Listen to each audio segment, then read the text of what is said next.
अच्छा स्टूडेंट्स, तो हम किस चीज़ की बात कर रहे थे? आपको मैंने कहा कि हमने 3 केसेस पढ़े के, ठीक है? हमने k is equal to 0 put किया, k is equal to negative put positive put किया और k is equal to negative put किया, ठीक है? तो हमने जब k is equal to 0 put किया तो उसका जो सॉल्यूशन है वो अभी हमने निकाल लिया जनरल सॉल्यूशन। तो हमने k is equal to positive put किया तो उसका भी जनरल सॉल्यूशन हमने निकाल लिया, u की वैल्यू निकाल ली, ठीक है?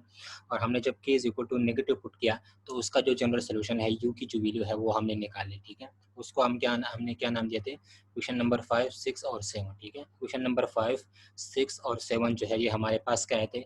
जनरल सॉल्यूशन आए थे 3 केसेस के लिए, k is equal to 0, k is equal to positive और k is equal to negative के लिए जो 3 सॉल्यूशन आए थे वो क्वेश्चन नंबर 5, 6 और 7 है, ठीक है? तो हमने इसमें देखना है क्वेश्चन नंबर 5, 6 और 7 में कि कौन सा जो सॉल्यूशन है, कौन सा जनरल सॉल्यूशन है वो हमारे मतलब हमारे लिए जो है वो सूटेबल है लाप्लास इक्वेशन कहलाने के लिए, या जो है वो लाप्लास इक्वेशन कहलाने के लायक है, ठीक है? उसको हम बोल सकते हैं कि ये हमारा जो है वो लाप्लास इक्वेशन कहलाने के लायक है या उसके कंडीशंस को जो है वो सेटिस्फाई करता है, ठीक है? तो हमने उन तीनों इक्वेशन में क्वेश्चन नंबर 5, 6 और 7 उन तीनों इक्वेशन में हमने ये देखना है कि कौन सा जो सॉल्यूशन है वो हमारे कंडीशंस को सेटिस्फाई करता है और वो हमारा मोस्ट सूटेबल सॉल्यूशन है फॉर द लाप्लास इक्वेशन, ठीक है? तो उसके लिए हम क्या करेंगे, इक्वेशन नंबर 5, 6 और 7 हमने निकाल ली, ठीक है? तो यहाँ पे सबसे पहले मैं आपको इक्वेशन नंबर 5, 6 और 7 लिख देता हूँ ताकि आपको वापस से रिपीट हो जाए। तो इक्वेशन नंबर 5 क्या था? इक्वेशन नंबर 5 है u of x y is equal to c1x plus c2 c3y plus c4। ये हमारे पास इक्वेशन नंबर 3 है, ठीक है? ये इक्वेशन नंबर 5 है, ठीक है? क्वेश्चन नंबर 6 जो है वो हमारे पास k is equal to positive को हमने जब लिया था k इज अ पॉजिटिव, तो हमारे पास जो इक्वेशन 6 आया था वो क्या था? u of x y is equal to c1 e to power px plus c2 e to power minus px c3 cos py plus c4 sin py, ठीक है? जो हमने k को पॉजिटिव लिया था, k एज अ पॉजिटिव लिया था हमने k सेकंड केस में, तो हमारे पास जो u की वैल्यू आई थी ये थी, और जब हमने k को 0 लिया था तो u की वैल्यू ये आई थी, ठीक है? हमने जब थर्ड केस में पढ़ा था, जब हमने k को नेगेटिव लिया, k is equal to minus p square, तो u की वैल्यू क्या आई थी हमारे पास इक्वेशन नंबर 7 में? वो क्या थी? इक्वेशन नंबर 7 हमारे पास है c1 cos px plus c2 sin px into c3 e power py plus c4 e to power minus py, ठीक है? ये हमारे पास इक्वेशन नंबर 7 था। तो ये 5, 6 और 7, तो हमने k को 0 पुट किया तो ये k को पॉजिटिव, ये k को नेगेटिव, तो ये, ठीक है? तो हमने इन तीन इक्वेशंस में अब हमने देखना है को कौन सा जो इक्वेशन है वो हमारे कंडीशंस को सेटिस्फाई करता है लाप्लास इक्वेशन कहलाने के लिए, ठीक है? कौन सा जो इक्वेशन है वो लाप्लास इक्वेशन कहलाने के लायक है, या कौन सा जो सोल्यूशन है वो सुटेबल होगा हमारे लाप्लास इक्वेशन कहलाने के लिए, ठीक है? तो उसके लिए हम क्या करेंगे, हम यहाँ पे कहेंगे कि how to select suitable solution, कि हम सुटेबल सोल्यूशन को किस तरह से सेलेक्ट करेंगे, ठीक है? तो हमने क्या किया, हमने 3 जनरल सोल्यूशन जो है वो निकाल ली, 5, 6 और 7। अब हमने देखना है कि हम कौन सा सुटेबल सोल्यूशन जो है वो लिख सकते हैं, ठीक है? तो हमने क्या करना है, how to select suitable solution, कि हमने सुटेबल सोल्यूशन को किस तरह से सेलेक्ट करना है, ठीक है? तो उसको हम करेंगे बाउंड्री कंडीशन से। किस चीज से? बाउंड्री कंडीशन से। बाउंड्री कंडीशन से किस तरह करेंगे? लेट सपोज जो हमारे पास टेम्परेचर है, टेम्परेचर जो है वो अलोंग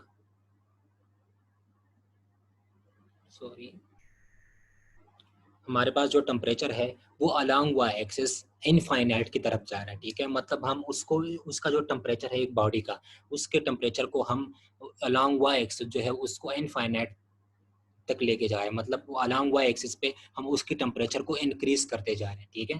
तो हमारे पास अगर कोई फंक्शन है या कोई बॉडी है, ठीक है, अगर उसी बॉडी का और हम उसके टेम्परेचर को अलोंग वाई एक्सिस इनफाइनाइट तक लेके जा रहे हैं, ठीक है, अगर हम अलोंग वाई एक्सिस टेम्परेचर को जो है वो किस तक लेके जा रहे हैं, इनफाइनाइट तक लेके जा रहे हैं, मतलब हम कह रहे हैं कि अलोंग वाई एक्सिस उसका जो टेम्परेचर है वो इंक्रीज होता जा रहा है। तो इंक्रीज जब होता जाएगा तो आखिर में कहाँ तक पहुंच जाएगा, इनफाइनाइट तक, इन्फिनिटी तक पहुंच जाएगा, ठीक है।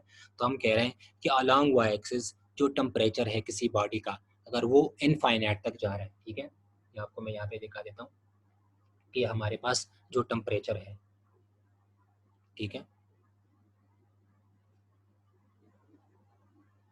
ये एल मैंने एक्सेस लिया, ठीक है, कोऑर्डिनेट्स मैंने लिए, ये अलोंग एक्स एक्सिस होता है, ये अलोंग वाई एक्सिस होता है, ठीक है, ये आपको पता होगा।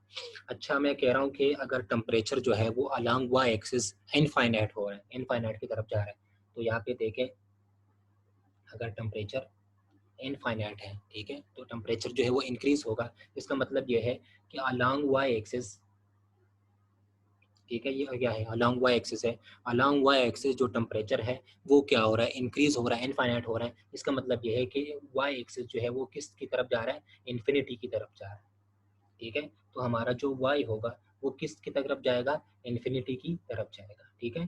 तो y टेंस टू इन्फिनिटी, ठीक है। अलोंग y एक्सिस टेम्परेचर जो है वो क्या है, इनफाइनाइट है। इसका मतलब ये है कि जो हमारा जो y है वो किसकी तरफ जा रहा है, इनफाइनाइट की तरफ जा रहा है या इन्फिनिटी की तरफ जा रहा है, ठीक है। तो हमारा y इनफाइनाइट होगा, ठीक है, जहाँ पे हम x को क्या लिखते हैं, 0 लिखते हैं, ठीक है। हम x को क्या करते हैं, लिमिटेड करते हैं। लिमिटेड हम किस तरह करते हैं कि यहाँ पे x इज इक्वल टू 0 है, यहाँ पे हमने अगर फॉर एग्जांपल एक पार्टिकल लिया है तो यहाँ पे उसका जो लेंथ होगा टोटल वो क्या होगा, l होगा, ठीक है। तो यहाँ पे इस जगह पे हम लिखते हैं x is equal to l, ठीक है।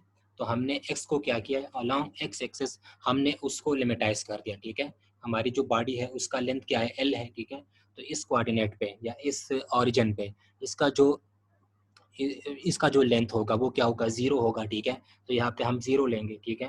लेकिन हमने एक बॉडी को कंसिडर किया, ठीक है, उस बॉडी का लेंथ क्या है, l है, और उस बॉडी को हमने क्या किया कि ये लिमिटाइज है, मतलब इसका जो लेंथ है वो हमें पता है l है, ठीक है। तो यहाँ पे इस जगह तक इसका जो लेंथ होगा वो क्या होगा, l होगा, और इस जगह पे इसका जो लेंथ है वो 0 होगा, ठीक है। तो हम x को 0 से लेके l तक लेके जाएंगे, ठीक है। तो यहाँ पे x 0 होगा और यहाँ पे x क्या होगा, l होगा, और ठीक है। और अलोंग वाई एक्सिस हम कह रहे हैं कि जो टेम्परेचर है वो क्या हो रहा है, इंक्रीज हो रहा है। तो टेम्परेचर जो है वो जब इंक्रीज होगा तो अलोंग वाई एक्सिस हमारे पास क्या आएगा, इन्फिनिटी आएगी, ठीक है। क्योंकि हम उसको अगर इंक्रीज करते जाएंगे तो y जो है वो कहाँ पे पहुंच जाएगा, इन्फिनिटी तक पहुंच जाएगा, ठीक है। तो y जो है वो इनफाइनाइट होगा और x को लेंथ को हमने क्या रखा है, लिमिटाइज रखा है, ठीक है। तो x इज इक्वल टू 0 होगा और x is equal to l होगा उसी बॉडी का जिसका टेम्परेचर जो है वो अलोंग वाई एक्सिस इंक्रीज हो रहा है, ठीक है। तो अलोंग वाई एक्सिस क्या होगा, इनफाइनाइट होगा। इसका क्या मतलब है, इसके बाउंड्री कंडीशंस क्या होंगे, इसकी जो बाउंड्री कंडीशंस हैं उसको हम किस तरह से स्टडी करते हैं कि इसको हम लिखते हैं y टेंस टू इन्फिनिटी और x क्या है, l है, ठीक है। तो y टेंस टू इन्फिनिटी और x क्या होगा, l होगा। तो x की वैल्यू क्या है, x के जो कंडीशंस हैं वो क्या होंगे, x tends to 0 to l, ठीक है। तो x की जो वैल्यू होगी वो 0 से l के दरमियान होगी, ठीक है, 0 x tends to 0 to l, ठीक है। फिर अगर हम y पे आ जाए तो y यहाँ पे क्या होगा, y जो है वो इनफाइनाइट होगा, y की जो वैल्यू है वो क्या है, इन्फिनिटी है, ठीक है। तो हम क्या लिखते हैं, u as a function of x y हमने यहाँ पे लिखा है, ठीक है। तो हम क्या लिखेंगे, u as a function of x, ठीक है, और y के यहाँ पे अब क्या होगा, इनफाइनाइट होगा। तो u as a function of x infinity is equal to 0, ठीक है। तो हमारे पास जो टेम्परेचर होगा वो 0 होगा अगर हम y को क्या रख लेंगे, इनफाइनाइट रख लेंगे, ठीक है।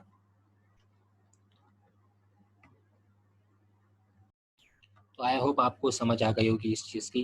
मैंने क्या किया है, हमने किसी बॉडी का टेम्परेचर जो है वो अलोंग वाई एक्सिस इंक्रीज कर दिया, अलोंग वाई एक्सिस उसको इनफाइनाइट की तरफ लेके गए, ठीक है। और हमने एक्स एक्सिस को लिमिटाइज कर दिया, उसको लिमिटेड कर दिया। तो यहाँ पे जो लिमिट्स होंगे एक्स के वो 0 से लेके एल तक होंगे क्योंकि बॉडी का जो लेंथ है वो एल है, ठीक है। और यहाँ पे उसका लेंथ क्या होगा, 0 होगा। तो एक्स की जो लिमिट्स होंगे वो क्या होंगे, 0 टू एल, ठीक है। और वाई क्या होगा, अलोंग वाई एक्सिस हम इनफाइनाइट तक जा रहे हैं तो y क्या होगा, y टेंस टू इन्फिनिटी होगा, ठीक है। तो हम यहाँ पे लिख लेंगे u is a function of x y होता है, ठीक है। तो यहाँ पे क्या होगा, u is a function of x और y क्या है, इनफाइनाइट है, तो u is a function of infinite is equal to 0, ठीक है, या u is a function of x into infinity is equal to 0 होगा, ठीक है। ये क्या है यहाँ पे, u is a function of x into infinity is equal to 0 होगा, ठीक है। तो इस केस में हमारा जो सुटेबल सोल्यूशन होगा, ठीक है, जब y टेंड्स टू इन्फिनिटी होगी, जब टेम्परेचर अलोंग y एक्सिस जो है वो क्या होगा, इनफाइनाइट होगा, या y टेंड्स टू इन्फिनिटी होगी, तो उस जगह पे जो हमारा सुटेबल सोल्यूशन होगा वो क्या होगा, तो हमारा जो सुटेबल सोल्यूशन होगा वो होगा इक्वेशन नंबर 7। ये जो इक्वेशन आपके पास नजर आ रहा है लास्ट इक्वेशन, ये इक्वेशन जो है ये हमारा क्या होगा, सुटेबल सोल्यूशन होगा, ठीक है। कौन सा होगा, u is a function of x y. अच्छा, आप कहेंगे कि हम इसको सुटेबल सोल्यूशन क्यों लेंगे जब y टेंड्स टू इन्फिनिटी होगा। आप यहाँ पे देखें, यहाँ पे आपके पास एक्सपोनेंशियल में क्या आ रहा है, y आ रहा है, ठीक है।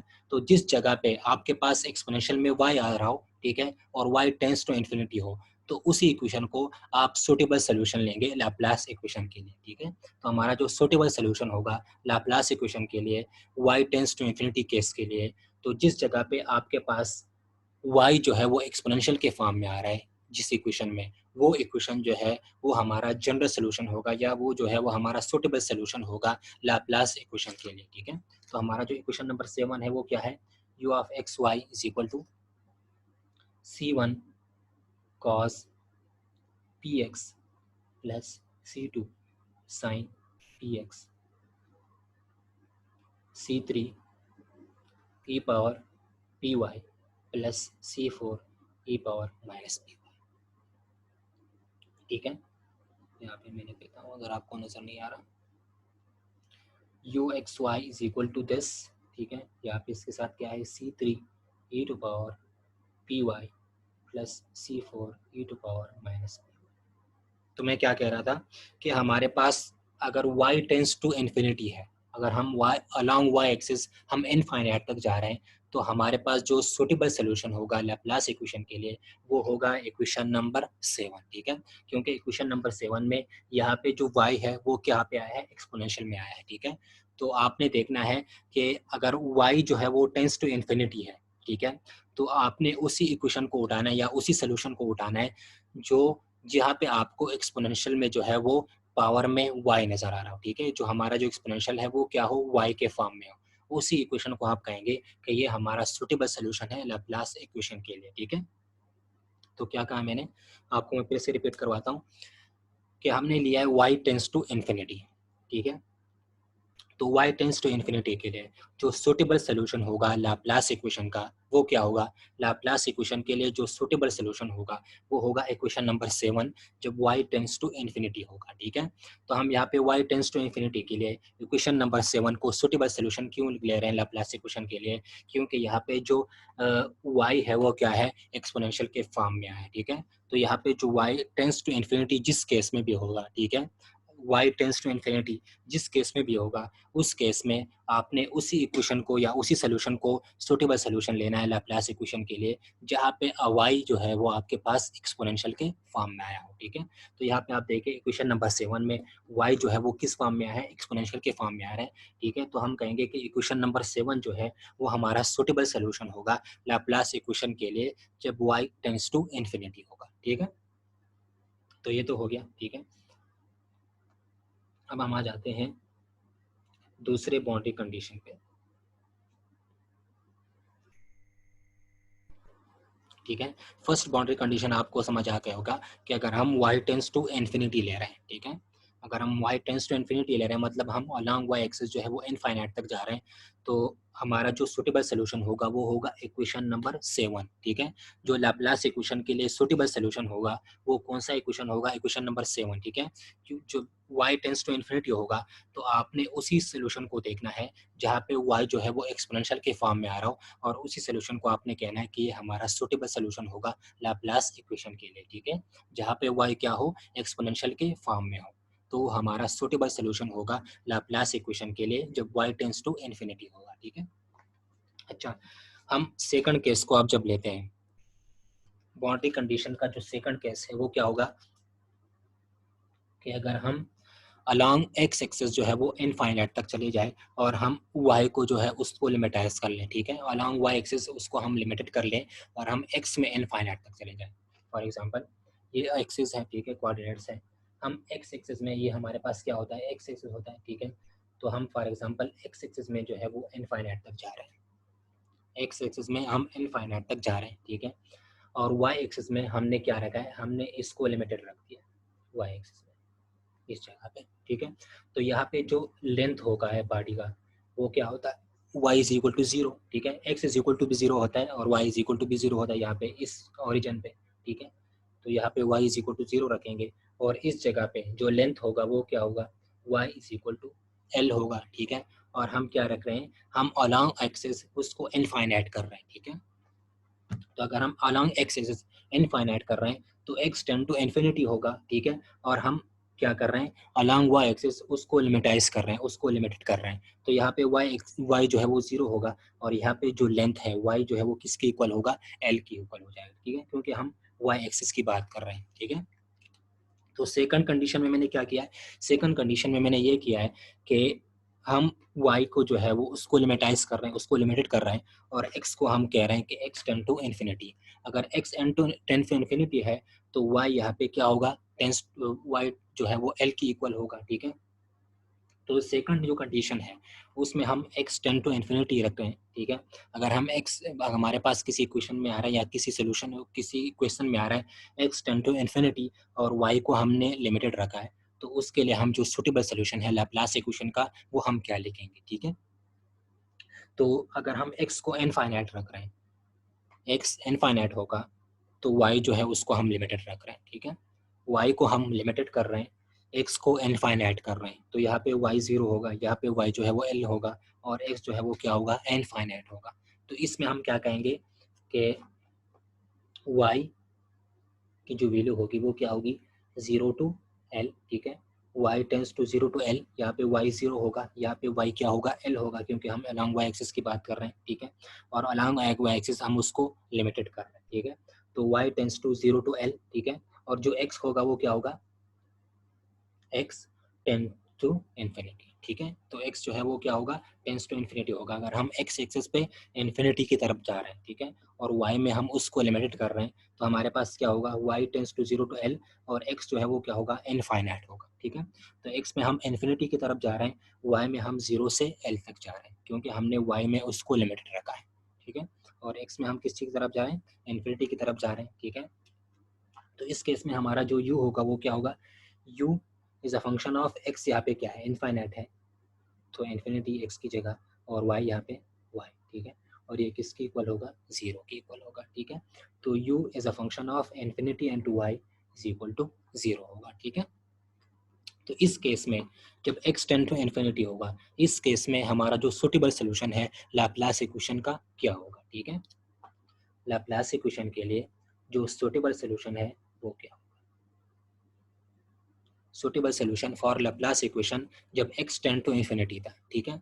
जब हमने y टेंड्स टू इन्फिनिटी रखा था तो हमने इक्वेशन नंबर 7 को कहा था कि वो सुटेबल सोल्यूशन होगा लैप्लास इक्वेशन के लिए। अब है अगर x टेंड टू इन्फिनिटी है तो जब x टेंड टू इन्फिनिटी होगा तो सुटेबल सोल्यूशन क्या होगा लैप्लास इक्वेशन के लिए। तो यहाँ पे आप देखिए x टेंड टू इन्फिनिटी है तो आप देखिए जिस इक्वेशन में या जिस सोल्यूशन में आपके पास x जो है वो एक्सपोनेंशियल के फॉर्म में आ रहा है वो सोल्यूशन जो है वो सुटेबल सोल्यूशन होगा लैप्लास इक्वेशन का, ठीक है। क्योंकि हम यहाँ पे कह रहे हैं कि x टेंड टू इन्फिनिटी, ठीक है। तो आप इन तीनों इक्वेशन में देख लें, ये तीनों इक्वेशन जो आ रहे हैं, इन तीनों इक्वेशन में अगर हम इन तीनों की इक्वेशन को ले लें, ये तीनों इक्वेशन जो है, इन तीनों इक्वेशन में आप देख लें कौन सी सोल्यूशन में जो है उसमें हमारे पास x जो है वो एक्सपोनेंशियल के फॉर्म में आ रहा है। तो आप देखेंगे कि इस इक्वेशन में x जो है वो एक्सपोनेंशियल के फॉर्म में आ रहा है, ठीक है। तो हम कहेंगे कि इक्वेशन नंबर 6 जो है वो हमारा क्या होगा, सुटेबल सोल्यूशन होगा लैप्लास इक्वेशन के लिए जब x टेंड टू इन्फिनिटी होगा, क्योंकि यहाँ पे क्या है, यहाँ पे x जो है वो कहाँ पे आया है, एक्सपोनेंशियल के फॉर्म में है, ठीक है। तो हमारा जो सुटेबल सोल्यूशन होगा लैप्लास इक्वेशन का वो क्या होगा, u is a function of xy is equal to c1 equation number 6 e to power px plus c2 e to power minus px, ठीक है, bracket c3 cos p y plus C4 sine p y. ठीक है, तो हमारा जो most suitable solution होगा Laplace equation के लिए जब x टेंड टू इन्फिनिटी है वो होगा इक्वेशन नंबर 6, क्योंकि यहाँ पे जो x है वो किस फॉर्म में आ रहा है, एक्सपोनेंशियल के फॉर्म में आ रहा है। ठीक है, तो अगर आपको याद हो, आपको मैंने कहा था कि अगर y टेंड्स टू इन्फिनिटी है तो आपने उसी सोल्यूशन को लैप्लास इक्वेशन लेना है या लैप्लास सोल्यूशन लेना है जहाँ पे आपके पास y जो है वो एक्सपोनेंशियल के फॉर्म में आ रहा है। ठीक है, तो यहाँ पे आप देखिए क्या है, x टेंड टू इन्फिनिटी है, तो x टेंड टू इन्फिनिटी जब होगा तो हमारे लिए जो सुटेबल सोल्यूशन होगा लैप्लास इक्वेशन के लिए वो क्या होगा, इक्वेशन नंबर 6, क्योंकि इक्वेशन नंबर 6 में x जो है वो एक्सपोनेंशियल के फॉर्म में आ रहा है और हम यहाँ पे x टेंड टू इन्फिनिटी की बात कर रहे हैं। ठीक है, तो आपको मैं फिर से बता देता हूँ कि जब x टेंड टू इन्फिनिटी होगा तो हमारे पास जो सुटेबल सोल्यूशन होगा लैप्लास इक्वेशन के लिए आपने वही सोल्यूशन लेना है जहाँ पे x जो है वो एक्सपोनेंशियल के फॉर्म में आ रहा हो। ठीक है, तो यहाँ पे आप इन तीनों इक्वेशन में देख लें कि कौन सी सोल्यूशन में x जो है वो एक्सपोनेंशियल के फॉर्म में आ रहा है। तो इक्वेशन नंबर 6 में अगर आप देखेंगे तो x जो है वो एक्सपोनेंशियल के फॉर्म में आ रहा है। ठीक है, तो हम कहेंगे कि जब x टेंड टू इन्फिनिटी होगा, हम x को जब इनफाइनाइट तक लेके जाएंगे तो वहाँ पे हमारे पास जो सुटेबल सोल्यूशन होगा लैप्लास इक्वेशन के लिए वो होगा इक्वेशन नंबर 6, क्योंकि वहाँ पे जो x है वो एक्सपोनेंशियल के फॉर्म में आ रहा है। ठीक है, तो x टेंड टू इन्फिनिटी के लिए सुटेबल सोल्यूशन होगा लैप्लास इक्वेशन के लिए ये। ठीक है, यहाँ पे मैंने लिख दिया। जब y टेंड्स टू इन्फिनिटी होगा तो वहाँ पे जो सुटेबल सोल्यूशन होगा लैप्लास इक्वेशन के लिए वो होगा इक्वेशन नंबर 7। जब x टेंड टू इन्फिनिटी होगा तो लैप्लास इक्वेशन के लिए जो सुटेबल सोल्यूशन होगा वो होगा इक्वेशन नंबर 6। ठीक है, तो ये दोनों सोल्यूशन जो है, ये दोनों सोल्यूशन हमारे साथ कहला सकते हैं most suitable solution for the Laplace equation. ठीक है, इसके लिए हम डिफरेंट केसेस को पढ़ेंगे। अगर हमारे पास किसी जगह पे y टेंड्स टू इन्फिनिटी आ रहा है तो हम इस इक्वेशन को लिख लेंगे। ठीक है, कि इस इक्वेशन से हम उसको फाइंड करेंगे, उसका सोल्यूशन होगा। ठीक है, तो इस इक्वेशन नंबर 7 को हम पुट कर लेंगे जब हमारे पास y टेंड्स टू इन्फिनिटी होगा। जब किसी क्वेश्चन में x टेंड टू इन्फिनिटी होगा तो वहाँ पे जो हमारा सुटेबल सोल्यूशन होगा लैप्लास इक्वेशन के लिए वो इक्वेशन नंबर 6 होगा। ठीक है, तो ये यहाँ तक ही था ये टॉपिक। ठीक है, यहाँ पे ये टॉपिक जो है ये कंप्लीट हो गया। ठीक है, अगर हमारे पास x टेंड टू इन्फिनिटी है तो हमारे पास सुटेबल सोल्यूशन ये होगा लैप्लास इक्वेशन के लिए। जब y टेंड्स टू इन्फिनिटी है तो हमारे पास जो सुटेबल सोल्यूशन होगा लैप्लास इक्वेशन के लिए वो ये होगा। ठीक है, तो आज का जो टॉपिक है वो इसके साथ जो है वो कंप्लीट हो गया। ठीक है, बाकी जो है वो हम नेक्स्ट में इंशाल्लाह स्टार्ट करेंगे। तब तक के लिए अल्लाह हाफिज़।